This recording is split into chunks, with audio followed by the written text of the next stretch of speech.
13 জুলাই থেকে 27 নভেম্বর শনি মহারাজ বক্রী হচ্ছেন। আর সেই বক্রী হওয়ার ফলে তুলা রাশির জন্য বলবো 6th বক্রী। এই ক্ষেত্রে স্পোর্টস, কম্পিটিশন, জিমে যদি কেউ যোগদান করতে চায়, যোগা যোগদান করতে চায়, কলাক্ষেত্রে যোগদান করতে চায়, তাদের জন্য গোল্ডেন অপরচুনিটি পূর্ণ টাইম। অবশ্যই করে বলবো, কোনো মামলা চললে তার 70% চান্স রয়েছে নিষ্পত্তি হবার।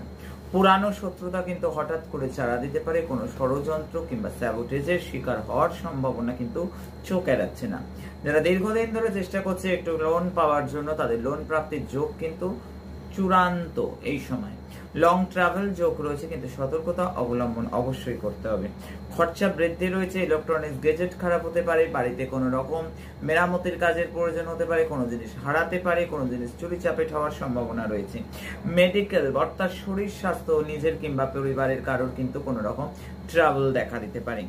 চতুর্থ হয়ে 6th বক্রী, চতুর্থ হয়ে 6th বক্রী হচ্ছে ষষ্ঠী। প্রপার্টি রিলেটেড কাজের কিন্তু সতর্ক হতে হবে। অষ্টমী দৃষ্টি থাকার জন্য রিসার্চের দিকে বেশ শুভ, কেরিয়ারের দিকটা মধ্যম গতি। অবশ্যই করে বলবো, বামাখালের চিত্র হোম স্ক্রিন লক স্ক্রিন ডিপিতে রাখো, ভীষণ ভালো থাকে।